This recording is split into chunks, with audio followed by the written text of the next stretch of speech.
L'aventure. L'habitude. Ma fille. Le sphinx. Merde.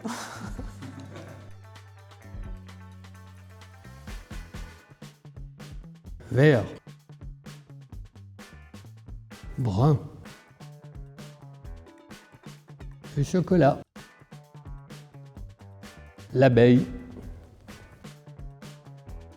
Crotte.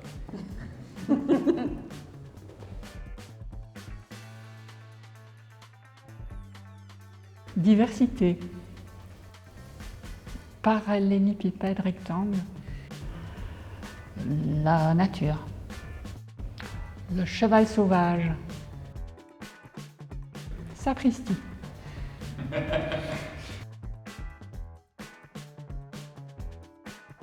Espoir. Le patriarcat. Les gâteaux au chocolat ou la tarte aux pommes. Le dauphin. Voilà.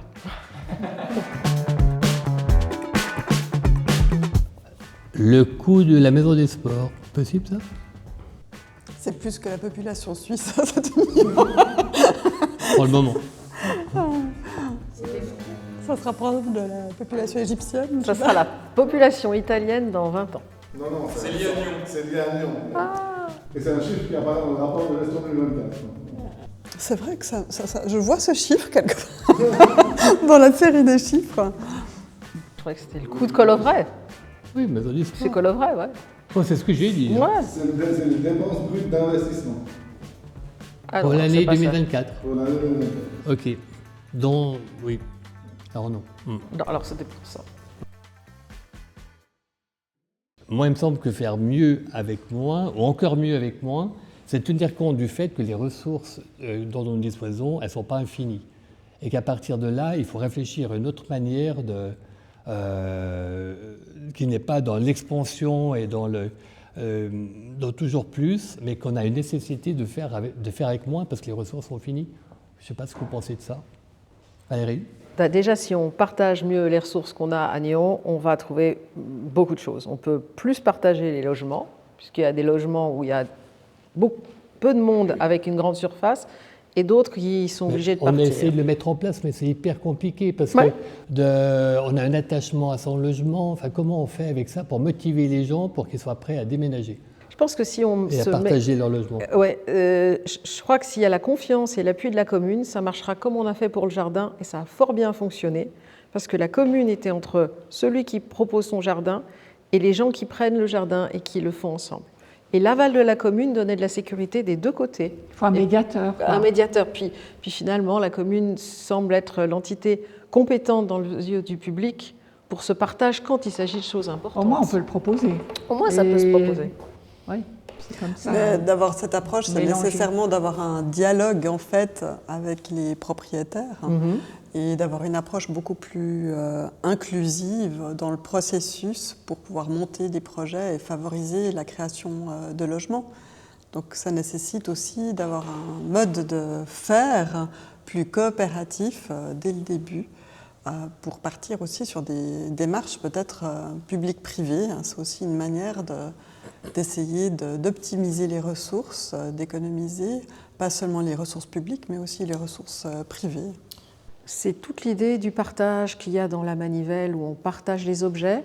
C'est tout à fait dans les idées de réparation, c'est tout à fait dans l'idée de la réutilisation, au fond, et des circuits courts. Tout l'enjeu, c'est que la population intègre l'idée que si elle a quelque chose en trop, elle peut le passer à quelqu'un et ça lui sera utile. Qu'on ne le jette pas. Et qu'on ne le jette pas et qu'on le réutilise. Du coup, d'abord, ça fait une société plus inclusive, mais surtout, ça évite de racheter, ce que tu disais, avec une croissance à tout prix pour racheter du neuf et consommer des ressources qui sont désormais limitées. Et puis réparer aussi, recycler, réparer des choses qui peuvent devenir vintage et sympathiques. Il y a des exemples tout simples et même assez drôles. Parfois, c'est les paddles, quand on voit le nombre de paddles qui envahissent la plage de Nyon. Et puis à Founet, il y a un système de paddles en libre service. Voilà. Donc, est-ce qu'on a tous besoin de transporter dans son sac à dos des kilos de... Ah non, moi je serais très contente de et pouvoir de profiter d'un pompes, paddle et de pompes libre pour service. gonfler. Oui. Ça interroge notre possession, enfin l'idée Voilà. que l'on est propriétaire de quelque chose, et donc c'est se mettre dans un tout autre état d'esprit, l'idée du partage. Oui, Qui oui. est, la voiture, par exemple, a été pendant très longtemps une propriété dont d'abord dont Un on symbole était de fier, réussite. qui marquait un symbole de réussite et qu'on voulait surtout pas partager.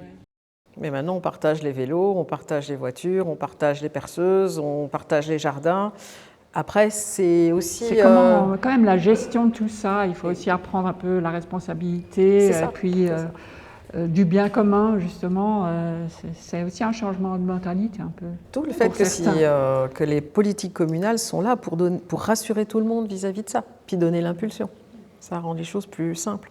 Pareil aussi pour les circuits courts, quand ils sont bien utilisés, et notamment sur la production agricole, puisque Pierre dit toujours qu'on a des fromages et du lait d'ici, Ouais. et qu'on consomme en réalité du lait et du fromage pas d'ici, alors que les quantités qui sont produites ici devraient être finalement consommées ici. Mais avec ça, on dépend avec les circuits courts pour leur mise en œuvre, en fait, des liens avec l'aménagement du territoire, parce que tant qu'on ne peut pas finalement garantir des conditions de transformation à proximité, ça reste un vœu pieux. Donc, En l'occurrence, pour le fromage, c'est pas du tout pieux. Moi, j'étais stupéfait d'apprendre que l'on exporte le 25% de notre gruyère aux États-Unis et qu'au motif d'État, c'est un problème, et que notre gruyère, on ne peut même pas le consommer là, alors qu'il est transformé à quelques kilomètres de là. Donc on a vraiment à réinterroger l'ensemble de la chaîne. De la chaîne et des circuits courts. Ça n'existe pas pour tout, mais en l'occurrence pour le fromage c'est assez clair, et ça m'a stupéfait d'apprendre qu'on exportait 25% de notre gruyère, ce qui n'a strictement aucun sens. Il y a des quotas, mais c'est aussi une question de quotas, Aucun sens. au niveau de la production Et laitière. à Gland, il va se monter une espèce de conserverie pour justement transformer les produits agricoles d'ici, puisque les fermiers y produisent, mais derrière, il faut transformer pour que le circuit court puisse se mettre en œuvre, et c'est ce que fait le local déjà, mais on peut probablement, par des politiques publiques audacieuses, rendre plus attrayant la production avec locale. La stratégie agriculture-alimentation, un des points qui avait été relevé par tous les acteurs, c'est la question de la légumerie, qui est cette transformation entre la carotte qu'on arrache dans le champ et puis le moment où une grande chaîne peut la rendre mangeable. Et cette légumerie, il y en a une qui se fait à Gland. À Gland, notamment avec les courgettes, qui se produisent beaucoup en été, mais qui se consomment souvent en hiver.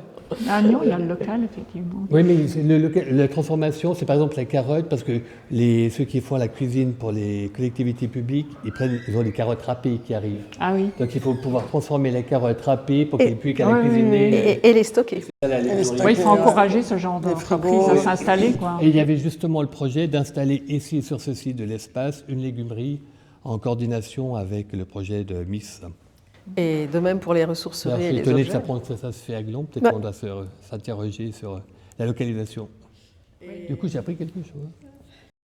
Et puis on peut faire de la ressource d'IRI plus industrialisée. Il y en a déjà une à Nyon, mais on va en développer une autre aussi et peut-être les mettre en commun de manière à ce que les objets puissent circuler.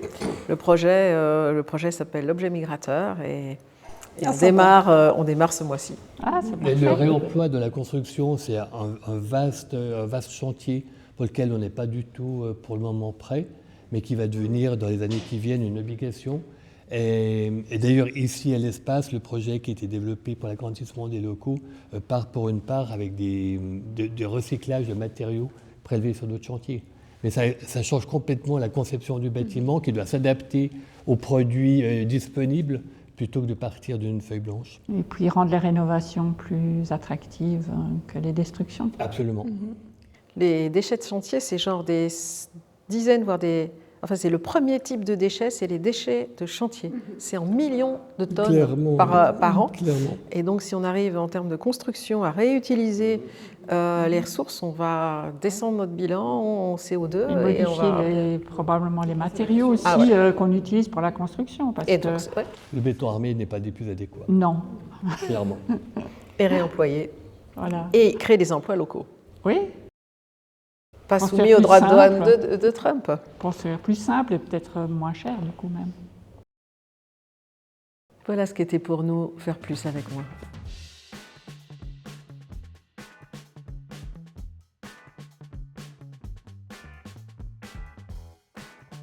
Foyer. Avarice. Chocolat. La mangouste. Ça aura déjà été dit, mais merde.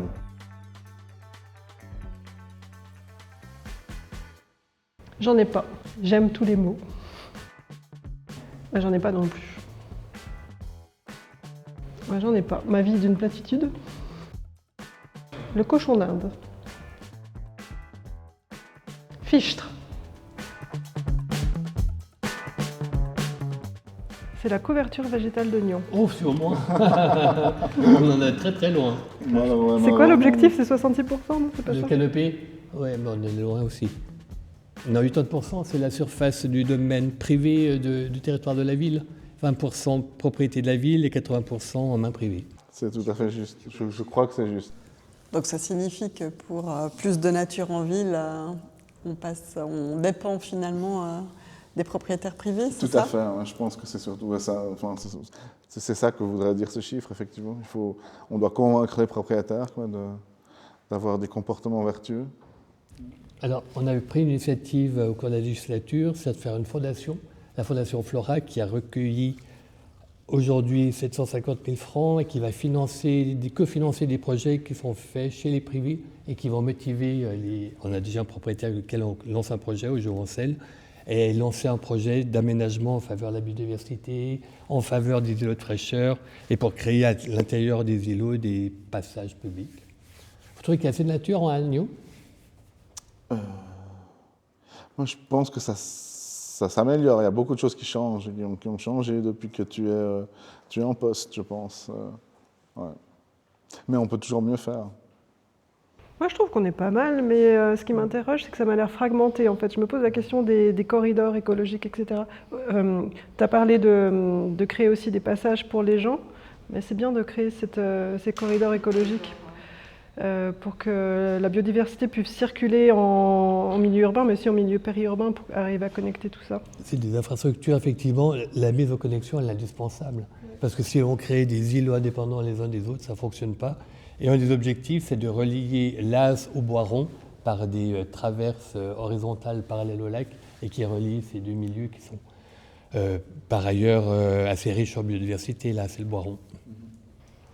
Et puis l'autre chose qui m'interroge, c'est on veut ramener de la nature en ville, mais aussi de quelle manière est-ce qu'on le fait?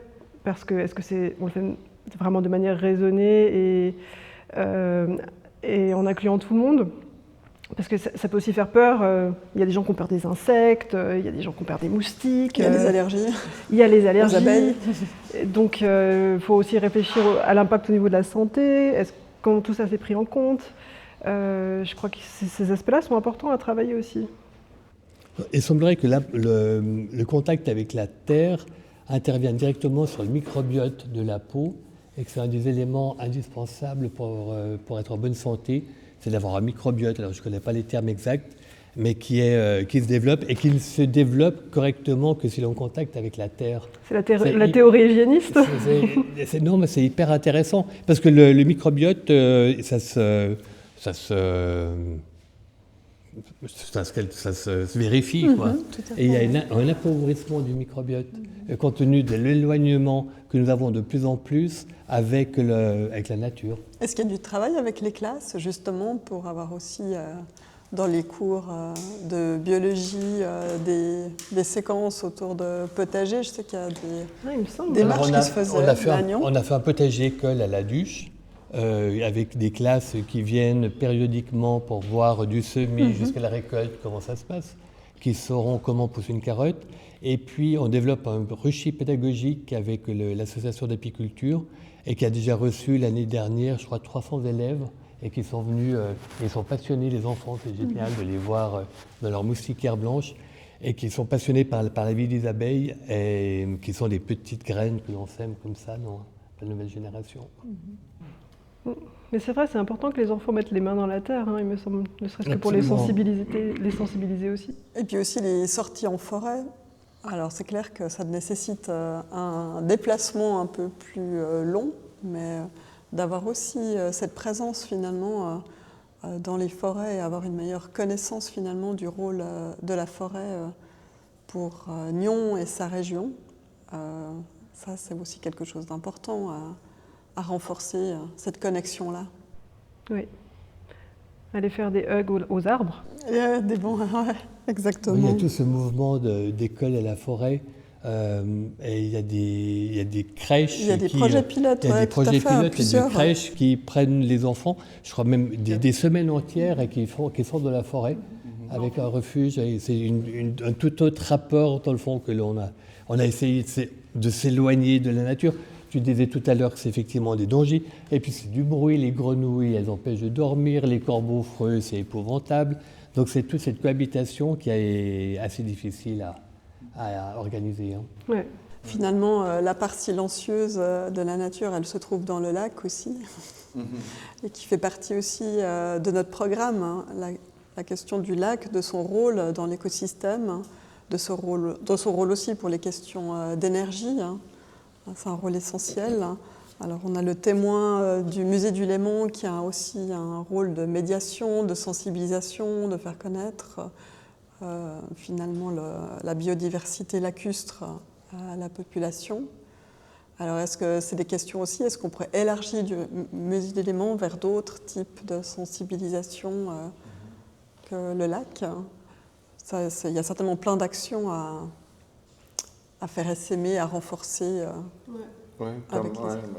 Moi, ça me fait penser à des.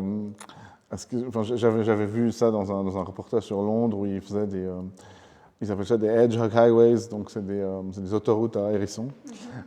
Qui demandent aux propriétaires d'ouvrir des brèches dans les clôtures pour que les hérissons puissent. Ça revient à ce que dit tout à l'heure sur la nécessité de continuité des infrastructures écologiques qui fait que la faune, entre autres, puisse passer dans un continu d'un espace à un autre. On a dans notre programme quelque chose qui est à propos de l'agriculture de proximité, avec un programme pour non seulement soutenir l'agriculture locale avec l'idée de manger local, mais pour manger local, il faut des cultures maraîchères. Pour avoir des cultures maraîchères, il faut arroser les champs.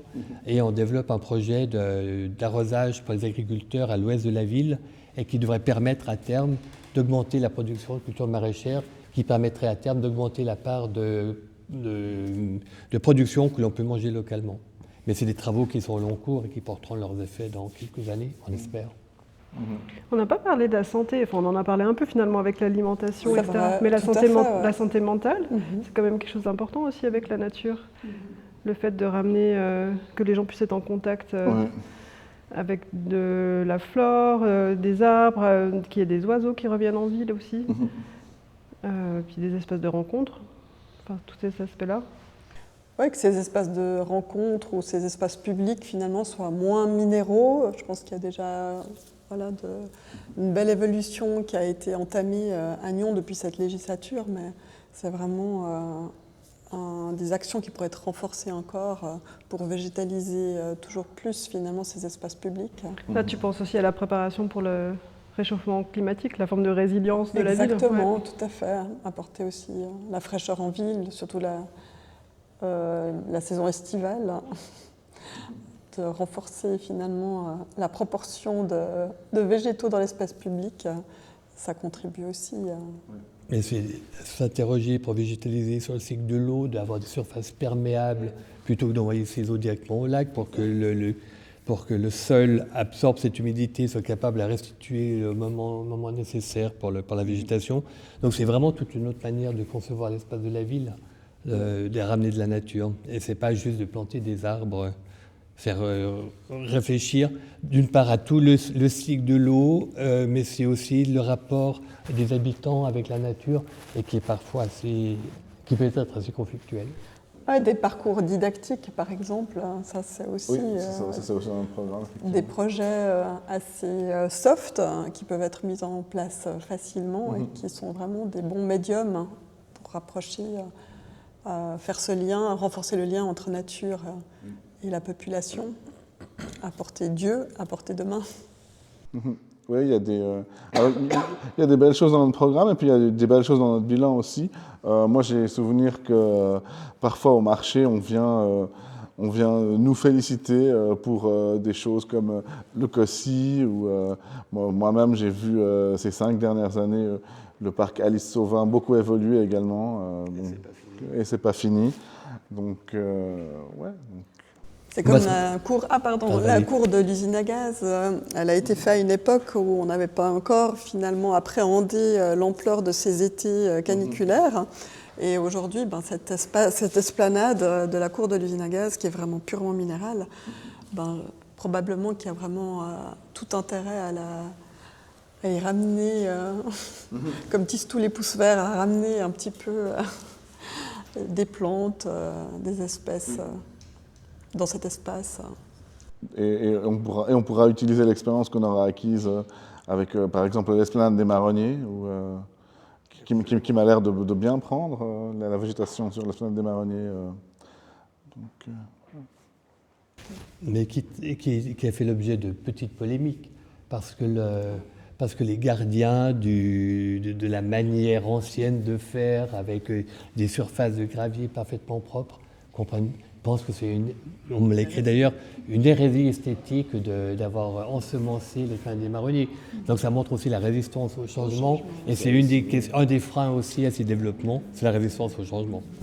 Ouais, dans beaucoup de ces domaines, finalement, quand il y a finalement des habitudes qui sont prises dans les pratiques de la gestion de la ville, d'arriver à changer un petit peu les pratiques, on touche toujours aux habitudes, et c'est toujours difficile. Je pense que c'est surtout dans ces périodes de transition, parce que c'est vrai qu'il y a eu des moments où, après l'avoir ensemencée, elle n'était pas tout de suite jolie. Donc, Il faut prendre un peu de temps, ça met des années à s'implanter, donc il faut un peu de patience, le résultat il n'est pas immédiat. Mais je pense qu'ils y viendront, les critiques. Il me semble qu'ils seront déjà assez bienvenus. En tout cas, le festival Nature en Fête que l'on fait à Famille, ça attire des milliers de personnes et c'est absolument magnifique. C'est merveilleux. Oui. Mais est-ce qu'on peut être contre la nature? Ça existe? Je pense que ceux qui aiment le propre en ordre, qui détestent que les racines d'un arbre déforment la chaussée, sont contre la nature, oui, ça existe. On les connaît, ils nous écrivent. Des noms.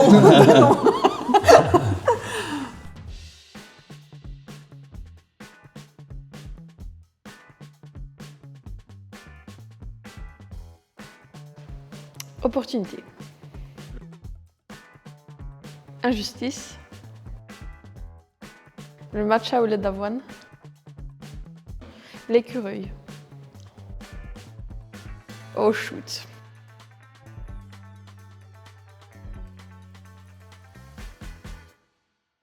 L'équité. La norme. L'amour.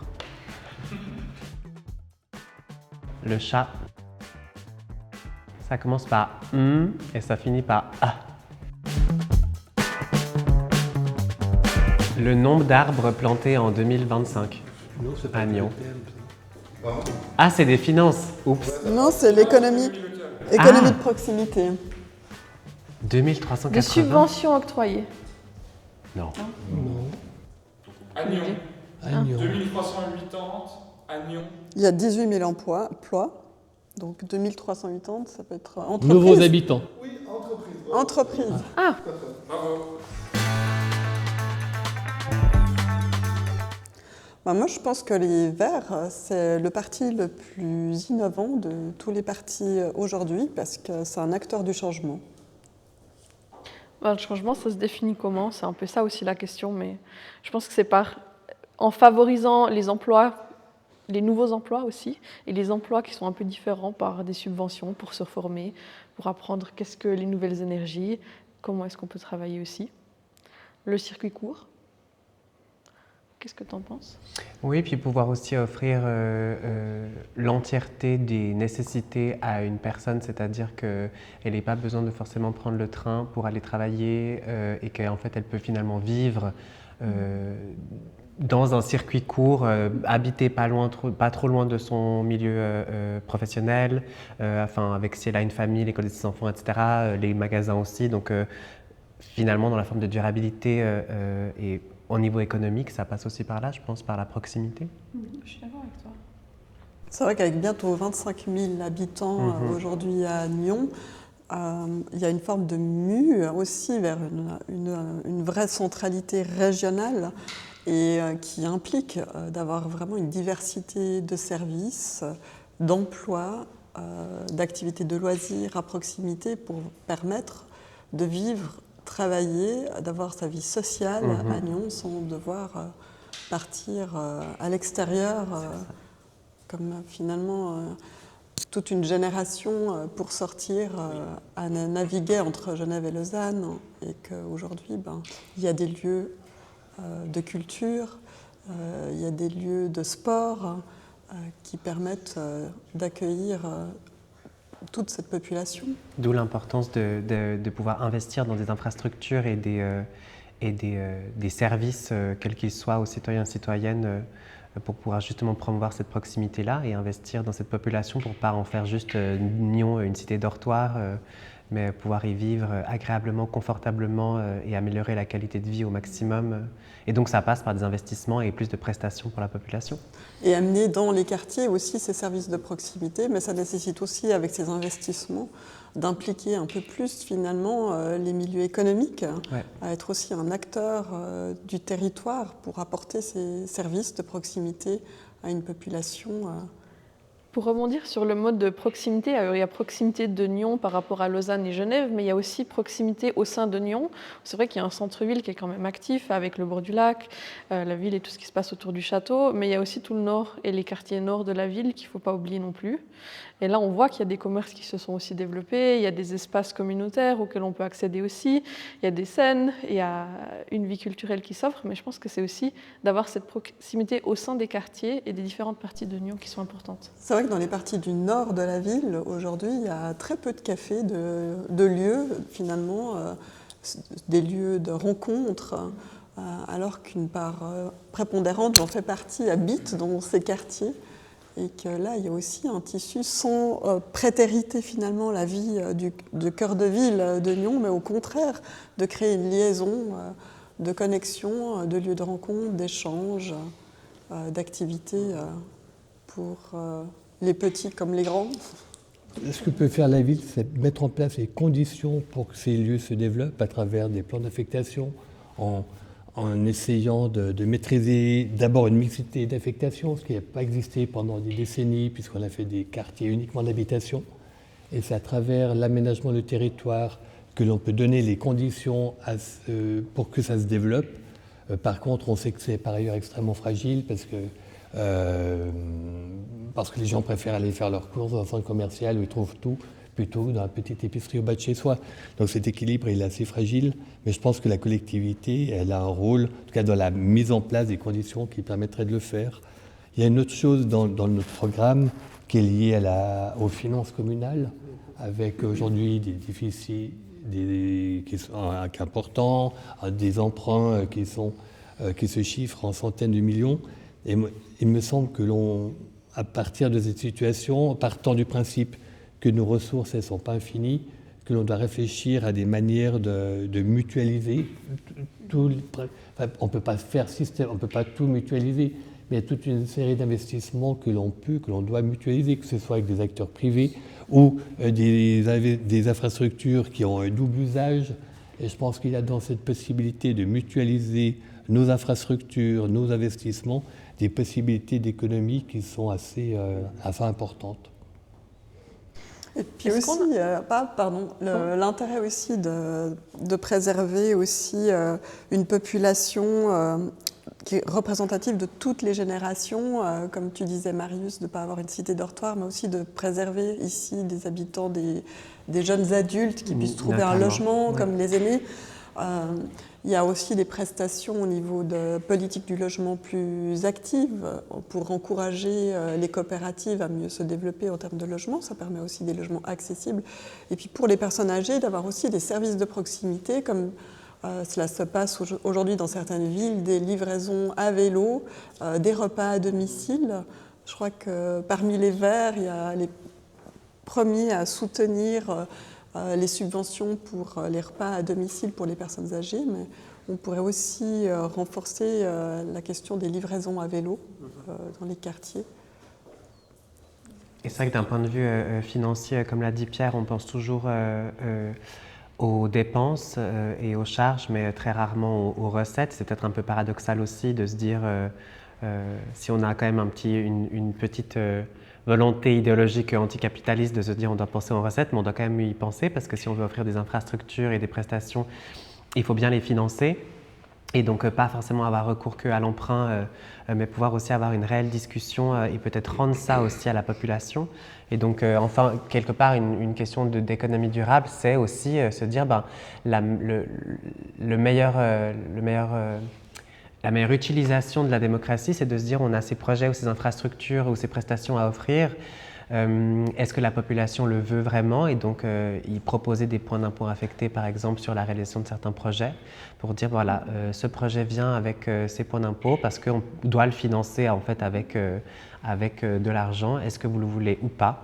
Il vient obligatoirement avec ces points et puis finalement, leur redonner la voix aussi, ce pourquoi on est élu, je pense. C'est aussi une manière non seulement de responsabiliser, mais c'est également une manière de mieux donner de la valeur finalement à un projet d'infrastructure qu'on souhaite. Si on prend l'exemple du centre sportif de Colevray, finalement, est-ce que c'est un objet absolument essentiel ou est-ce que c'est un projet pour lequel la population se rend vraiment compte le coût d'investissement et d'exploitation que cette infrastructure va gérer? Donc, ce point affecté, en fait, il permet une réelle appréciation de la valeur du choix qui est fait collectivement. Puis on se sent part au projet aussi. Je Voilà. trouve que c'est des fois facile de se déconnecter de la vie de la ville, de qu'est-ce qui se passe, quels sont les projets à venir, mais ça permet de se tenir informé et de sentir que c'est un élan participatif. Dans notre programme, pour ce chapitre d'économie de proximité, il y a aussi toute cette notion du troc, de l'échange, des boîtes d'échange. Qu'est-ce que vous pensez finalement de ce côté de revaloriser des objets déjà utilisés? Ça peut être, on a cité tout à l'heure la question des paddles qui envahissent les plages et qui pourrait finalement y avoir un dispositif de libre service de ces objets et comme ça permettrait de les... Plus qu'un simple échange, je trouve que c'est aussi une manière de socialiser. Parce que quand j'utilise pas mal les boîtes d'échange dans mon quartier, par exemple, surtout pour les livres. Et je trouve que c'est un bon moyen de voir aussi la diversité culturelle parce qu'on trouve des livres dans des langues que je ne saurais parler ou lire. Mais c'est aussi un moyen de croiser une personne et d'oser l'aborder en disant « Ah ben, voilà, j'amène ceci, ça vous intéresse, qu'est-ce que vous me conseillez ?» C'est une bonne manière de créer du lien. Et puis on a aussi ces fonds qui sont utilisés par la ville pour justement financer des mesures de réemploi et de quelque chose d'économie circulaire. Donc au lieu d'acheter une nouvelle machine à laver, et ben, en fait 50%, non même plus, 80%, c'est ça? Je ne me souviens plus combien de pourcents, mais peut être en fait payé par la ville pour une réparation et un réemploi, etc. Et donc toutes ces mesures-là qui bénéficieraient peut-être d'autant plus de communication aussi pour se rendre compte que la ville en fait s'engage aussi pour ces thématiques-là, déjà actuellement, déjà avec la majorité de gauche qu'on a, mais que ce sera des mesures qu'on pourra encore plus booster après les nouvelles élections. Et ça permet non seulement de réemployer ce qui serait jeté, mais aussi de créer de l'emploi. Parce qu'il y a dans cette idée de réemploi, ce n'est pas une diminution de l'activité qui est nécessaire, au contraire, ça fait aussi de l'activité. Donc ça participe des circuits économiques d'une certaine manière. Mais des circuits économiques qui ont conscience que nos ressources ne sont pas illimitées et puis que leur emploi s'impose d'une manière ou d'une autre. Il y a aussi des réflexions en tant que ville d'importance régionale aujourd'hui entre Genève et Lausanne, des questions du soutien à l'innovation et d'avoir une vraie politique d'encouragement à l'innovation bas carbone et d'essayer aussi de chercher, d'attirer ces entreprises dans les zones d'activité comme à Chamcolin. Il y a des potentiels peut-être d'optimisation aussi des espaces pour inciter des projets collaboratifs innovants. Il y a passablement de dispositifs qui existent déjà au niveau cantonal, qui profitent peu finalement à Nyon et qui pourraient être fortement encouragés ces prochaines années.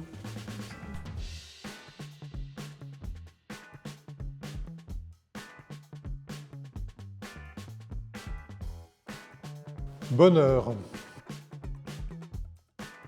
Injustice.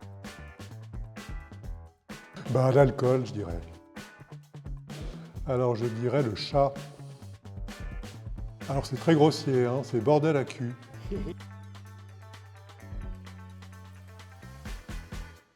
Je dirais féminisme. Austérité. Pour moi, c'est le Tony Elmaté. Alors, ce serait comme Michel, ce serait le chat. Je dirais capitaliste. Ça veut dire beaucoup de choses. Emprunts de vélo libre-service, des emprunts. Le nombre d'amendes mises par jour pour excès de vitesse. Non, ça ne va pas être ça. C'est lié à la voiture. C'est lié à la voiture. C'est lié à la voiture. Le place de stationnement. Exactement, c'est ça. Oh, waouh. Encore trop élevé. C'est énorme. Hein. Toute cette place que ça doit prendre dans les rues. Ouais. Ça fait combien en termes de superficie? Ça fait combien de superficie de mètres carrés qui ne sont pas utilisés pour des arbres et pour de la végétation? Combien de terrains de football? On peut en faire un deuxième. 85 189. C'est pas les empreintes de vélo libre-service, il y en a moins à mon avis. Ah ouais, c'est vrai? Sur l'année et sur l'ensemble de réseau régional en 2024. Ah. Le nombre de vélos empruntés? Non, le nombre d'emprunts. Ah, le nombre de trajets empruntés. De trajets ou d'emprunts? De vélo en libre-service sur le réseau régional en 2024. D'accord, donc c'est dans tout le district. Ouais, la source, c'est région de Nyon. Oui, c'est Gland et Nyon en fait, hein, parce que Rolle aussi. en 2024, hein. Ils en avaient à Rolle. Oui, bien sûr. Ouais. Ok, je vous pose une question et après vous discutez. Est-ce que vous êtes satisfait de la mobilité à Nyon? Alors, moi, comme je suis cycliste, je ne suis pas du tout satisfait. C'est absolument scandaleux. Des pistes cyclables, il y en a une de temps en temps à droite à gauche. Des fois, c'est des bandes cyclables, il y a des voitures qui passent dessus. En plus, voilà, il n'y a aucune cohérence dans tout ce milieu-là. Donc, en tant que cycliste, non. Et moi, en tant que piéton pur, non plus. Mieux quand même. Je me sens très agressé. Par les vélos? Par les vélos, souvent. Non, c'est vrai, par les dommage, voitures. C'est très triste, mais après, je comprends pourquoi. Et par les voitures aussi qui roulent beaucoup trop vite. Et les trottinettes électriques. Bon, il n'y en a pas à Nyon, ça va encore. Quoi. Comparé à Genève, c'est quand même plus supportable. Mais sur le chemin du Cossy. Surtout la vitesse des voitures, ça me dérange encore plus que les vélos. Oui. C'est complètement aberrant. Quoi. Oui, et puis quand on essaie de dormir la nuit et qu'il y a des motos qui passent en faisant péter leur moteur, c'est vraiment des choses qui sont désagréables. Qu'est-ce qu'on doit faire? Qu'est-ce qu'on pourrait faire, Pierre? Moi, je pense déjà de la prévention, enfin de l'éducation, quoi. Ça va être compliqué. Hein. Les gens, je constate surtout avec les voitures électriques maintenant qui ont une accélération beaucoup plus courte, enfin beaucoup plus rapide et beaucoup plus courte. Les gens ont tendance à accélérer. Dès qu'ils peuvent accélérer un peu, ils accélèrent. Quoi. Donc il y a ça. Il faut comprendre aux gens que c'est fini l'ère de la voiture reine. Quoi. Enfin, c'est un truc qui date du début du XXe. Donc il faut réduire la vitesse des voitures. Moi, je pense réduire la vitesse. Contrôler, alors réduire par l'éducation, signaler, je pense les zones 20, expliquer ce que c'est, rappeler aux gens les zones 30, les règles, etc. Et puis la prévention, les radars mobiles ou ce genre de choses, je crois qu'il y a que ça qui va... Et pas très loin de chez nous, on a la superbe ville de Lausanne qui a mis des vitesses à 30 la nuit. Et ça, c'est vraiment une idée formidable que nous n'avons pas à Nyon et qui me permettrait de bien mieux dormir chez moi. C'est vrai que c'est clairement plus qualitatif, y compris pour les terrasses et les commerces au final. On a vu que pour les terrasses à Lausanne, justement, le fait d'avoir plus d'espace pour l'aménagement des terrasses avec des vitesses de voitures réduites, ça rajoute de l'attractivité finalement au lieu de fréquentation. Puis moi, je suis pour l'extension des zones piétonnes, évidemment, quoi, qui profitent à tout le monde. Alors, je crois que c'est un gros problème de la droite, c'est qu'elle ne veut pas comprendre, ou je crois qu'elle ne veut pas comprendre que ça profite au commerce. On dit toujours que ça ruine les commerces. Non, mais c'est l'inverse, c'est l'inverse, c'est certain. Enfin, si tu as ta façade de magasin qui est devant une route, le nombre de personnes qui passent chez toi est tellement plus petit que si tu es devant dans une zone piétonne où les gens passent, font des allers-retours, s'arrêtent, regardent, ont le temps de flâner. Enfin, c'est beaucoup plus agréable pour tout le monde. En fait, il y a plusieurs études qui montrent à Genève, notamment au centre-ville, que la plupart des livraisons même de marchandises dans le centre-ville sont pour des petits volumes. Et qu'en fait, les lieux de stockage, de livraison, qui peuvent se faire un petit peu à l'extérieur du cœur de ville et que le dernier kilomètre, finalement, se fait avec des petites navettes ou des vélos, des livraisons à vélo, permet aussi de décongestionner le trafic, donc de fluidifier puis de rendre plus attractif l'hypercentre, alors qu'aujourd'hui, beaucoup de ces camions de livraison sont pris dans les bouchons, il y a des retards et puis c'est l'éternel cycle de congestion. Alors qu'en fait, il y aurait plein finalement de solutions d'échanges intermédiaires à mettre en place. Et même à Nyon, ça fonctionne bien, parce qu'actuellement, c'est le matin, je crois à partir de 6h, où il y a les accès piétons qui sont disponibles aux petites camionnettes, et du coup, les magasins se font livrer leur stock, et ensuite, quand la journée commence pour tout le monde, les rues sont libres, disponibles pour tout le monde, et ça, c'est vraiment très agréable. Et ce qui me manque surtout, il me semble, c'est un vrai réseau cyclable qui permet de traverser la ville du nord au sud et d'est au ouest à différentes hauteurs. Et qu'effectivement aujourd'hui c'est par petits morceaux, il n'y a pas de continuité. Et la question des sites propres, des sites partagés, on voit que la cohabitation avec les piétons est assez souvent difficile avec les vélos. C'est pas la même vitesse, et c'est une vitesse qui est un peu intermédiaire. Si tout le trafic était apaisé, on pourrait assez facilement réintroduire dans le trafic automobile les vélos, si tout le monde circule à 20 km/h. Et on serait tous à la même vitesse, plutôt que les piétons. Eux sont à une autre cadence. Et peut-être arrêter de mettre des pistes cyclables sur les trottoirs, ça c'est une aberration complète. Alors c'est très facile parce que ça coûte pas cher, on trace des lignes sur un trottoir, puis on dit ça c'est pour les vélos, ça c'est pour les piétons. Alors déjà ça donne aux vélos l'habitude de rouler sur les trottoirs, parce qu'ils ne comprennent pas pourquoi tout à coup là c'est interdit, là c'est autorisé, et puis ça n'a pas de sens. Et pas hésiter alors à prendre une partie sur les voitures à mon avis, sur l'argent de la chaussée. Tout à fait, et ce serait plus agréable pour tout le monde. Ce serait plus agréable pour les vélos de ne pas se faire dépasser par des voitures à 60-70 km/h. C'est plus agréable pour les voitures aussi de ne pas devoir faire des zigzags entre les vélos à chaque nouveau croisement. C'est plus agréable pour les piétons de ne pas se faire shooter, ou en tout cas de ne pas se faire frôler par des vélos. Non, donc vraiment, c'est la bonne solution, c'est de développer cette infrastructure cyclable à Nyon. Et ce qui est compliqué, c'est que la voiture, c'est le paroxysme de la liberté. Pour les gens, oui. Pour les gens. Ouais. Et habiter en ville, c'est admettre que nous sommes plusieurs et que notre liberté individuelle, c'est un peu une palissade, mais ça arrête là où commence celle des autres. Et la voiture n'a pas de sens, n'a plus de sens. Et puis on est très libre quand on a un vélo et quand on a des billets de train et des billets de bus, on est tout aussi libre qu'en voiture. Absolument. Mais quand même, ça symbolise, et ça a été à certains moments, effectivement, la liberté, la voiture. Ça permettait, des années 60, c'était une liberté incroyable, pour se déplacer, on voulait comme on voulait. Aujourd'hui, la liberté, elle est plus liée à des applications de transactions, finalement, de transport, ou avec un billet en achetant un billet, on a le billet de train, le billet de bus combiné, et puis un vélo en libre-service combiné. Et puis finalement, la liberté, c'est de pouvoir justement aller d'un véhicule à un autre sans réfléchir et puis d'arriver au point de chute sans trop de... Mais diminuer les vitesses, réduire le nombre de places de parc, c'est s'attaquer à la liberté. Et je pense que là, il y a un travail de pédagogie à faire. C'est ça, exactement. Pour qu'on sorte de cette logique-là de limitation des libertés. Mais ça veut dire qu'en parallèle, c'est renforcer l'accessibilité des modes de transport alternatifs. Et plus ce sera pas facile et à portée de chez soi, plus finalement l'avantage aussi en gain de temps, de se dire finalement, je sors de chez moi, j'ai un véhicule en libre service et puis j'y arriverai plus rapidement à mon lieu de travail ou à mon lieu de loisir qu'en prenant une voiture.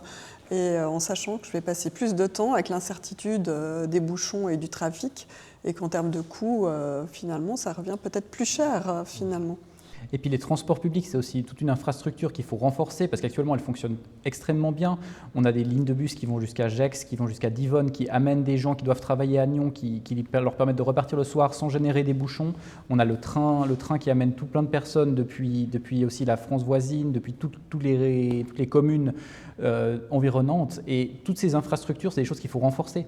Par exemple, on a vu à la région de Nyon que la ligne 814, quand elle a été passée au quart d'heure entre 2023 et 2024, ça fait une augmentation de 46% Il y a eu un du nombre appel d'air. d'utilisateurs. C'est énorme. En une année, 46%. Ça veut dire qu'il y a vraiment une demande pour ça, ou en tout cas une possibilité de faire, et qu'en rendant les lignes de bus plus attractives, ça permet vraiment aux gens de mieux les utiliser.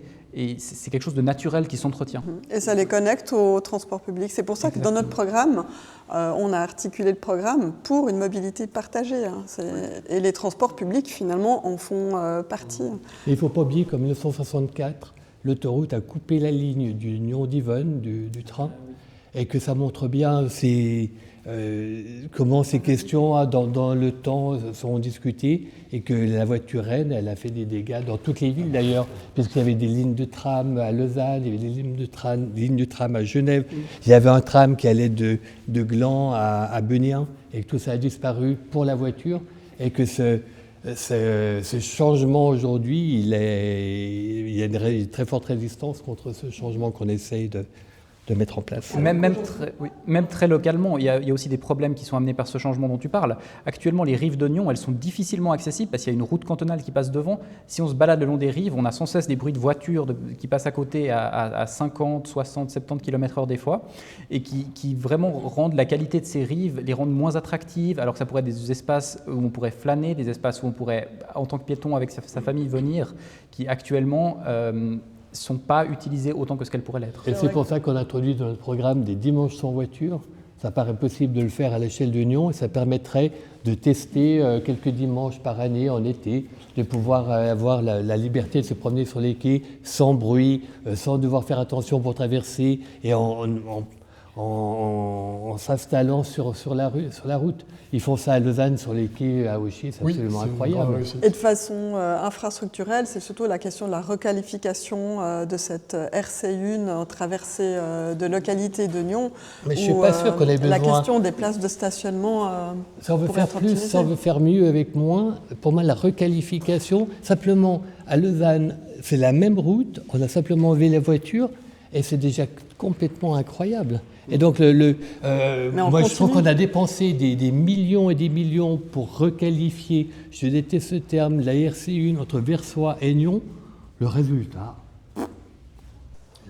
Il y a quand même des bandes cyclables qui sont les gens roulent un peu moins vite. Et puis il y a des zones... Pour moi, il n'y a aucune relation entre les montants investis et le résultat. Oh, ça c'est clair. Et donc, dans le mieux avec moi, en tout cas, c'est l'exemple opposé, je pense, à ce que l'on devrait faire. Ouais, toutefois, après, c'est la manière d'appréhender l'aménagement de ces infrastructures, mais dans cet exemple-là, il y a l'avantage d'avoir des voies réservées pour les piétons, pour les cyclistes et les voitures, et que chaque mode de transport, finalement, ait de façon sécurisée ses propres accès. C'est quand même aussi une réponse à des flux qui augmentent toute forme de mobilité confondue. Il y a juste une thématique que je trouve hyper intéressante sur la mobilité, si vous voulez en parler, comme vous voulez, mais je trouve que la mobilité, c'est quelque chose où on est toujours contre au début, par exemple la piétonnisation des centres-villes, mais qui aujourd'hui voudrait encore avoir des voitures dans le centre-ville de Nyon, et peut-être expliquer qu'en fait la piétonnisation, c'est pas contre les commerces, mais c'est aussi créer des centres-villes qui sont... On l'a dit. Ça, on l'a dit, on a fait... Mais tu n'écoutais pas. Non, mais par contre... Sur les dimanches sans voiture, parce que alors c'est bien sûr une mesure coercitive, c'est ce qu'on impose aux gens, mais ça oblige les gens à prendre conscience, parce que moi je rappelle, tu citais l'autre jour, Pierre, les dimanches sans voiture, c'est un bonheur pour tout le monde. Même les pires partisans des voitures se rendent compte que tout à coup il y a moins de bruit, on peut marcher sur la route librement, n'importe quelle route, il n'y a aucune raison d'avoir peur ou d'être en danger. Et ça oblige les gens à changer de paradigme, à se rendre compte qu'il y a une vie possible sans voiture. Ce que, moi, je pense que j'entendais la droite parler l'autre jour à l'occasion de ces... il y a des gens qui focalisent voiture, qui, comme tu disais, qui conçoivent la liberté qu'avec une voiture. Moi, j'aime mieux la voiture parce que je suis tout seul dedans, je me mets la musique, je peux fumer une cigarette, etc. Ils ne se rendent pas compte qu'ils sont bloqués dans les bouchons beaucoup plus que ce qui roule. Oui, ils protestent, du coup, ça les met de mauvaise humeur. Enfin, associer voiture et bonheur, c'est cette obligation de, un jour par année de ne pas prendre de voiture, moi je trouve ça, ou de véhicule motorisé. On n'est plus en 1970, c'est bon. Non, mais justement, ça oblige les gens à faire eux-mêmes, à se rendre compte eux-mêmes qu'il y a autre chose que cette voiture. Pour revenir à la question de la place de la voiture en ville, moi je suis arrivé à Nyon dans les années 80, sur la place du Château, c'est un grand parking. Quelques années plus tôt, la rue de la Gare est devenue piétonne. Je ne sais pas quels ont été les débats à ce moment-là, mais effectivement aujourd'hui, d'ailleurs quand on voit des photos de la rue de la Gare avec des places de parc de part et d'autre, on se dit qu'est-ce que c'est? Et puis personne ne remettrait des voitures, ni à la rue de la Gare, ni sur la place du Château. Ça montre aussi quand même la difficulté, d'espèce d'incohérence dans toutes ces questions. Parce que c'est la même chose pour le 30 km à l'heure. Tous ceux qui habitent le long des axes la nuit à 30 km/h sont heureux, y compris ceux qui voudraient rouler à 50, mais c'est les mêmes. Il y a un seul espoir dans cette histoire, c'est qu'il ne faut jamais oublier que les Vaudois et les Nyonnais ont refusé une troisième voie sur l'autoroute. C'est bien. Et donc, pour moi, ça c'est un signal positif et qui montre quand même qu'on se pose des questions. Parce qu'on se rend bien compte que on ne peut pas continuer comme ça, simplement. Mais il y a aussi un problème fondamental à Nyon, c'est que la mobilité, ça fait depuis des dizaines d'années que c'est la droite qui contrôle ce dossier et qui bloque et qui freine des quatre pieds dès qu'il y a la moindre proposition d'amélioration. S'il y a des envies de développer les réseaux de transport public, de réseaux de vélo, la droite, qui est actuellement à la municipalité dans ce rôle-là, freine toutes ces idées-là pour un monde avec plus de voitures et un monde peut-être moins agréable pour nous tous et toutes. Et ce qui est ironique là-dedans, c'est que finalement, l'automobile, ça fait partie d'une évolution du passé. Et que si on veut se tourner vers le futur et l'innovation, aujourd'hui, on parle des services à la mobilité. C'est plus la propriété, mais le partage. Et je pense que toute la question des services à la mobilité, de développer les livraisons à vélo, de développer même des vélos cargo libre service, d'avoir cette facilité autour de hubs de mobilité partagés, c'est finalement le futur, c'est l'innovation.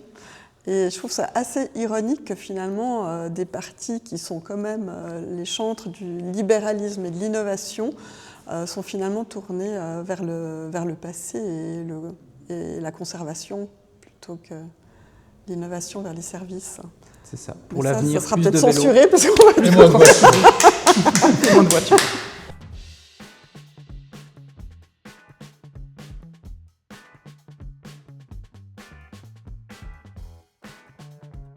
Harmonie. Normal. Le loup. Tocard.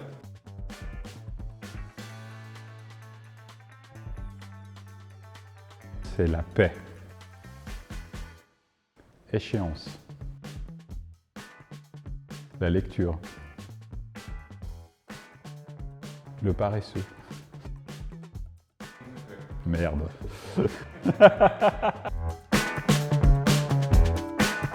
Le nombre d'événements culturels annuels? Non. Plus. Le nombre de, ça dépend, de potagers? Non. Le nombre de concerts? T'es un peu dans la bonne Je suis un peu dans la bonne direction? Le nombre de concerts? Le nombre d'associations? Ah ouais. Bravo, c'est ça. Ah, voilà. D'ailleurs, on me l'a dit hier. Et tu t'en es pas rappelé. Ouais. C'est Alex qui m'a dit ça hier. Ah oui. Comment mieux faire société à Nyon? Moi, j'ai peut-être un premier point pour moi déjà. Le vivre ensemble, c'est déjà la représentativité dans la politique. Et c'est hyper important. Je pense que la diversité soit représentée. C'est aussi pour ça que moi, je me présente. Je pense que c'est encore quelque chose sur lequel on doit travailler, même si chez les Verts, il y a une forte représentation des femmes. Je pense que c'est déjà un premier pas, mais ça va au-delà de la représentation de genre. Ça va au-delà de la représentation visible. Et donc je pense que ça, c'est hyper important. Et c'est parce qu'on a une représentativité dans la politique qu'on va pouvoir aussi répondre aux besoins de toute la population de Nyon. Ben, ça fait appel à l'engagement citoyen, hein, dans le fond. Et puis il me semble que notre liste pour le conseil communal, de ce point de vue, elle est assez exemplaire en termes d'âge, de parcours de vie, elle est assez bien équilibrée. Je pense qu'on est... Bon, je sais pas, les plus représentatifs de la population. Absolument, oui. Ouais, c'est vrai qu'on a autant des retraités que des très jeunes personnes. On a une majorité féminine même bien ancrée. Et puis au niveau même des professions, c'est relativement diversifié. Ouais. Je pense que c'est important sur une liste, c'est important justement cette représentativité aussi, qu'on ait différentes formes de minorités qui soient présentes, qu'on puisse entendre leur voix. Ouais. Il y a quelques années, il y avait des jeunes qui se mobilisaient au motif, qui avaient formé une association d'ailleurs, parce qu'ils ne trouvaient pas à Nyon des endroits pour sortir. Ça s'est amélioré, cette situation, depuis ? Je pense que ça s'est peut-être amélioré, mais je pense qu'il y a encore beaucoup de choses à faire. Je pense aussi, et c'est en termes de... Économiquement, c'est difficile de vivre à Nyon. Je pense que pour des jeunes, c'est aussi... Je pense qu'il y a peut-être des choses aussi à faire, puis c'est peut-être aussi... à travers des logements différents, des formats différents, à travers des coopératives de logement, qu'on va pouvoir aussi attirer un public différent. Je sais que pour moi, c'est difficile de me loger à Nyon tout seul, et des coopératives à Nyon, il y en a encore peu. Donc il y a beaucoup de choses à faire là-dessus. Mais je pense que dans ce que tu dis, je pense qu'il y a aussi, et je rejoins sur le thème de la culture, je pense que ce qu'on doit faire, c'est déjà créer des espaces de dialogue où on arrive à se retrouver, à communiquer. Moi, je suis impliqué aussi dans le potager. Puis à travers ces espaces-là, on arrive à passer du temps à connaître des populations dont on n'a pas forcément l'occasion de passer du temps, d'apprendre aussi leur point de vue. Je pense que de manière générale, on a du mal à harmoniser nos points de vue, à discuter, à se comprendre. Et je crois que ça se passe déjà avant tout au niveau local. Il y a eu un âge d'or pour les coopératives dans les années 60, où la ville était propriétaire de terrain, puis les mettre à disposition de coopératives, coopératives de la paix, coopératives de Guélogie, coopératives du Chêne, ça c'est pas la ville mais la confédération. Et aujourd'hui, la dernière c'est la CODA, mais aujourd'hui ce qui manque cruellement, c'est les terrains, et la ville devrait absolument, il ne reste pas beaucoup des terrains, mais acquérir des terrains pour pouvoir développer des coopératives. Étant entendu que le modèle coopératif, c'est celui qui, d'un point de vue économique pour les loyers, est le plus intéressant, et pour la vie qui se crée dans ces quartiers aussi, les plus intéressantes. Mais pour ça, il faut être propriétaire des terrains, et malheureusement, la dernière grande acquisition que la ville a voulu faire a été rejetée par la droite il y a quelques années. C'était quelle parcelle? Petite Prairie, 3e étape. Je ne sais plus combien de milliers, dizaines de milliers de mètres carrés, 40 000 mètres carrés, je pense. Mais c'est la grande question, parce que pour pouvoir maîtriser, il faut sortir ces logements des circuits économiques conventionnels, sinon c'est pas possible. Alors les 25% de logements à loyer abordable dans les plans d'affectation, c'est quelque chose, mais en plus à une durée relativement limitée, parce que c'est 10 ans. Et là, on devrait pouvoir faire plus, faire mieux, mais malheureusement, c'est difficile. Parce que le droit de préemption qui permet à la ville d'acheter des immeubles ou des terrains quand ils sont en vente, elle doit s'aligner sur le prix du marché. Donc ça rend extrêmement difficile l'acquisition d'immeubles. Après, je trouvais intéressant ce que tu as dit avant sur les jardins potagers, parce que je pense que pour le vivre ensemble, il faut favoriser les espaces de rencontre. Et les jardins potagers, typiquement, ça c'est un espace de rencontre où les gens peuvent se retrouver autour d'un projet commun. Et puis on peut généraliser ça à tout le tissu associatif, où toutes les associations, en fait, si on peut soutenir les associations, ça crée en fait du vivre ensemble, ça crée du lien. Et autour souvent de projets qui permettent d'améliorer la société, d'améliorer les circuits courts, de faire des choses en fait, qui sont en dehors en fait, du système marchand. Et puis ça crée du lien parfois pour des gens qui ont peut-être de la peine à en avoir si long, quoi. Ouais. Il y avait 150 potagers en début de législature, puis des petites parcelles mises à disposition des habitants pour cultiver. Il y en a aujourd'hui 250, l'objectif c'est d'avoir bientôt 300, donc il y a une vraie volonté de la ville, de ses environnements, d'augmenter ces surfaces. On le fait maintenant sur des parcelles privées, parce qu'on n'a plus assez de terrain, et dans des formes de conventions et de partenariats avec les propriétaires privés, ça fonctionne bien. Et on va continuer. Après, il y a aussi la possibilité de mettre à disposition de la population plus de matériel, par exemple de sport en libre service. Hein, ça permet aussi de se retrouver.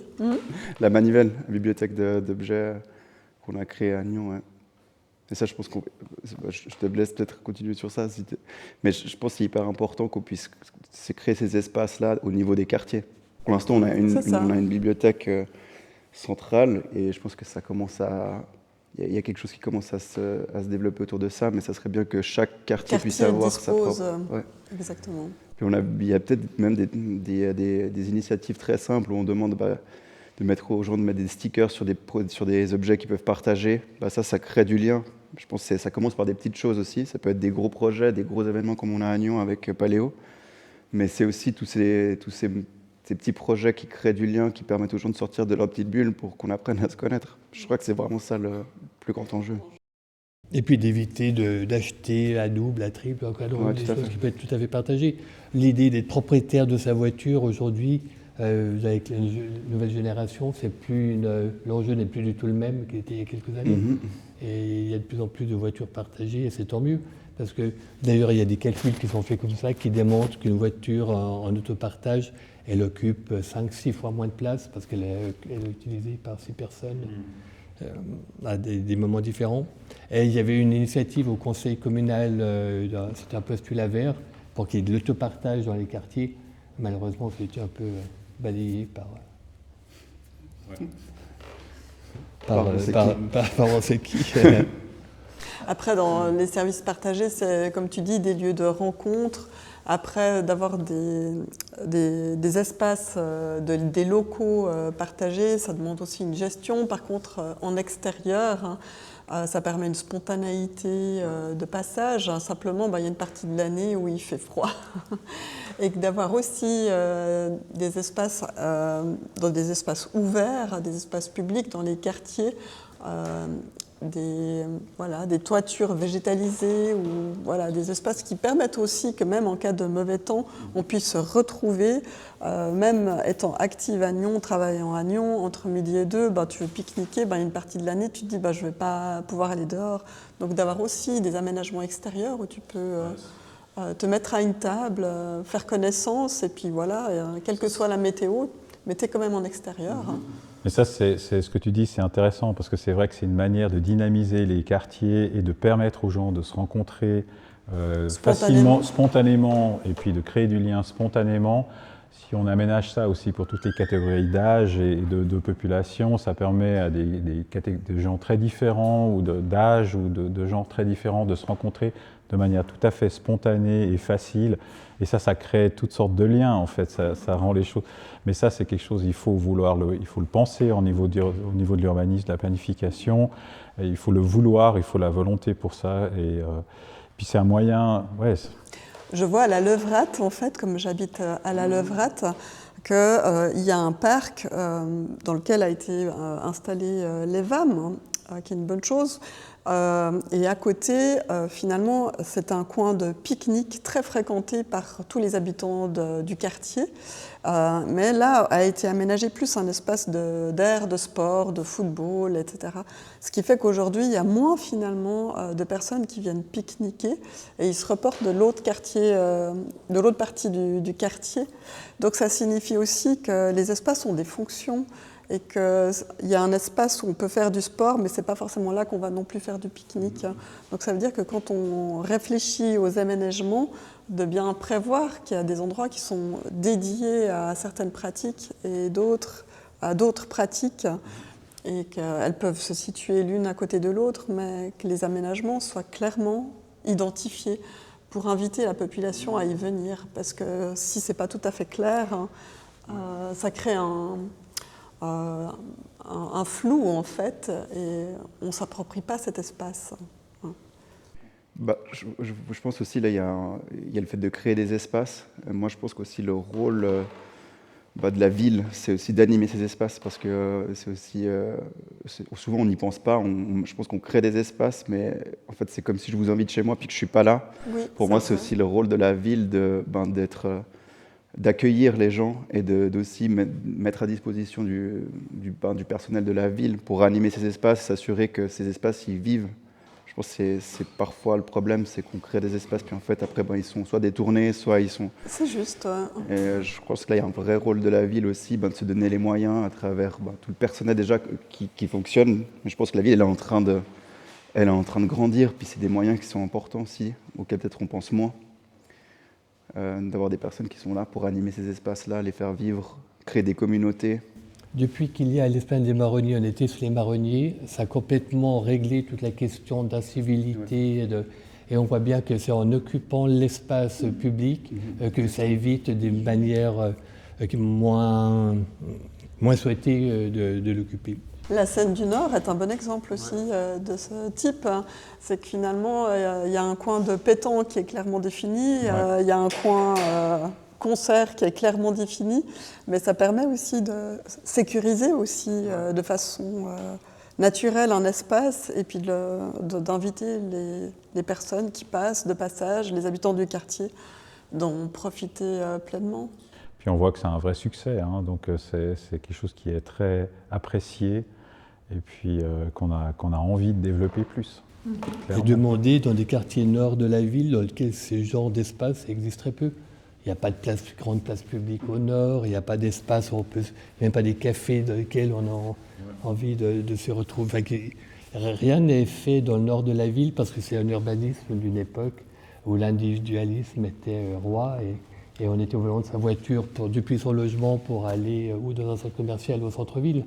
Mais rien n'est fait rien n'était conçu à ce moment-là dans ces quartiers pour vivre ensemble.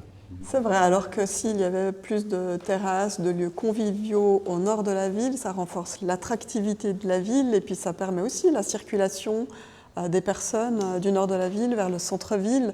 Donc en fait, c'est gagnant-gagnant. En fait, même les commerces du centre-ville bénéficieraient à ce que le nord de la ville soit plus vivant, plus attractif.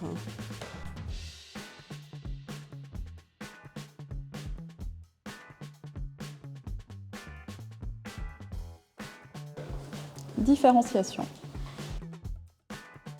Les a priori. Le chocolat noir. L'ours polaire. Putain!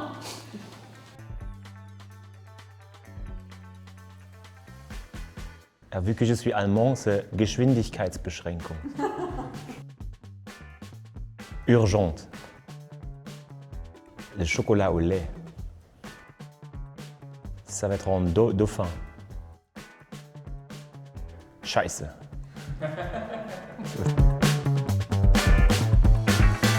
Le nombre de panneaux solaires installés sur le territoire de Nyon. Oh non, j'espère qu'il y en a plus. Mais c'est juste, hein?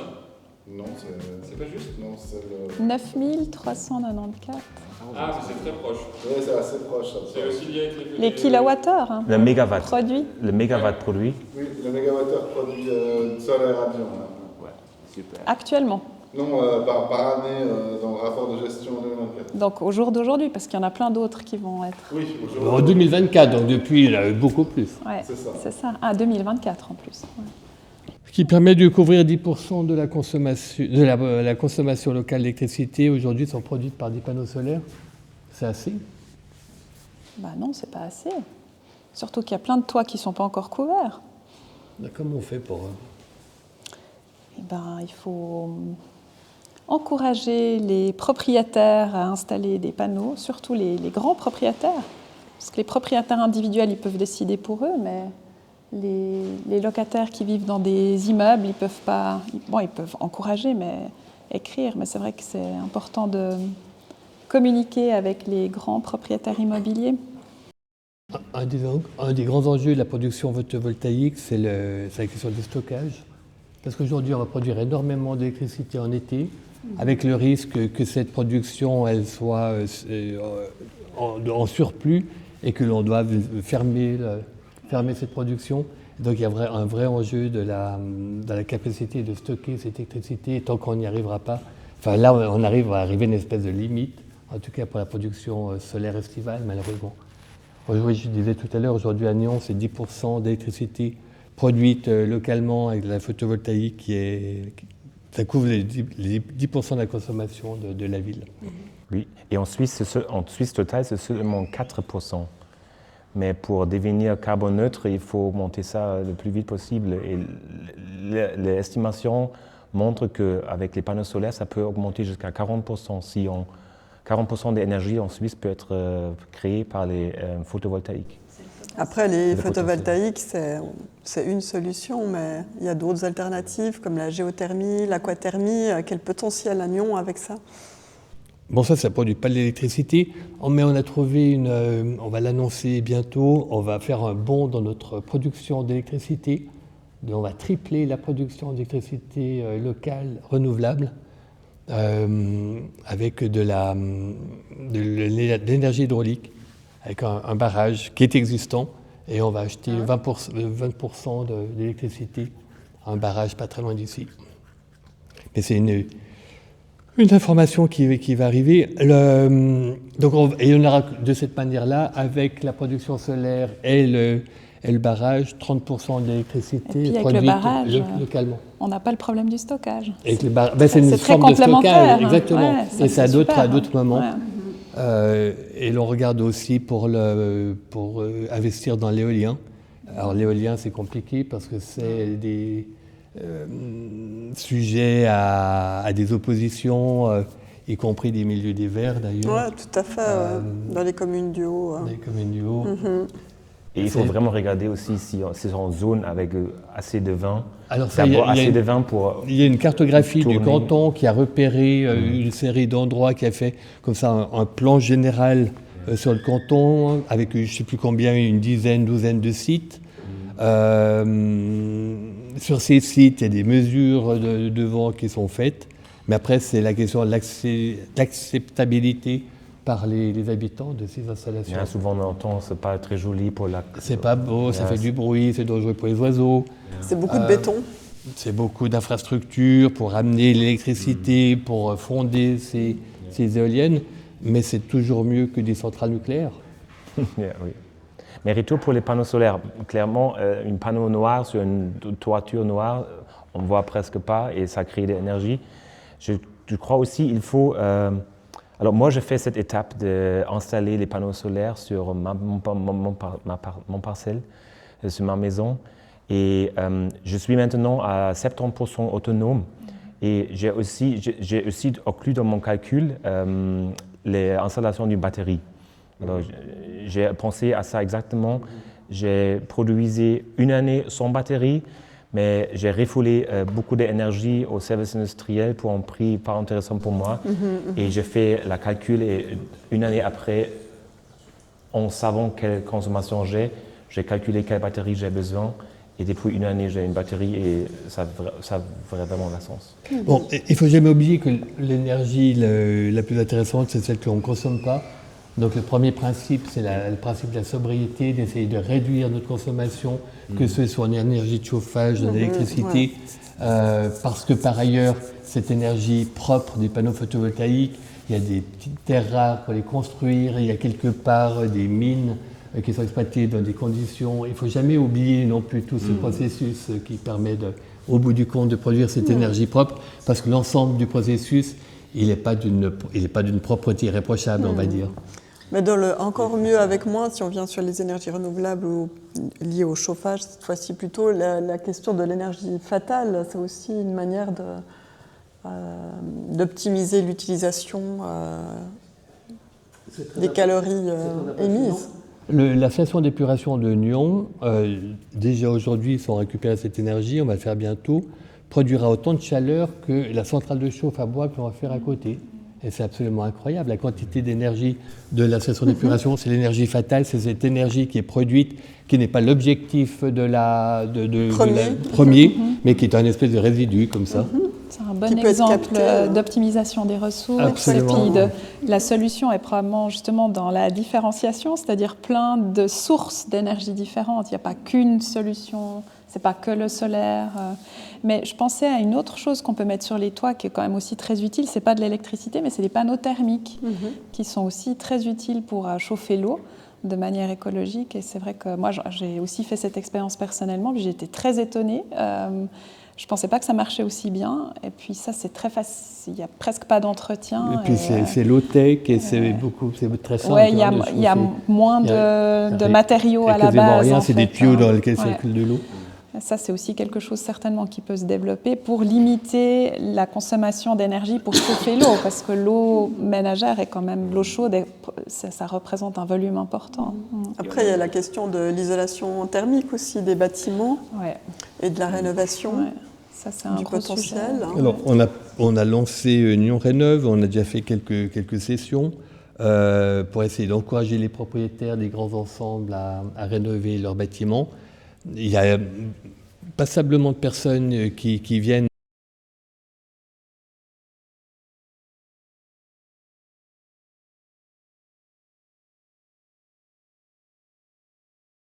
Il y a quelques jolis exemples. Je pense au quartier de la Paix. Enfin, c'est une coopérative. Absolument. Et puis il y a cet immeuble aussi juste après le rond-point de Welterel.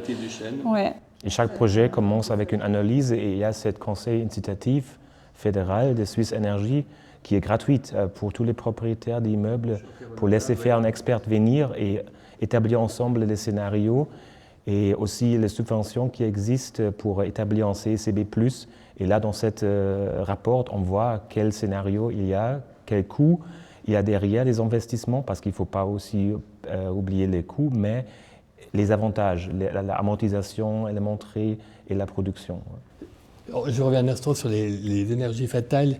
Il y a nos amis de Gland qui nous écoutent. À Gland, il y a un data center qui va être doublé dans quelques temps. Ces 2 data centers vont rejeter autant d'énergie nécessaire à l'ensemble de la ville de Gland pour chauffer. C'est absolument monstrueux et ça démontre bien à quel point ces petits gestes que l'on fait les uns et les autres, des dizaines, des centaines de fois par jour, multipliés par des millions, demandent une énergie absolument folle dont on n'a pas du tout conscience.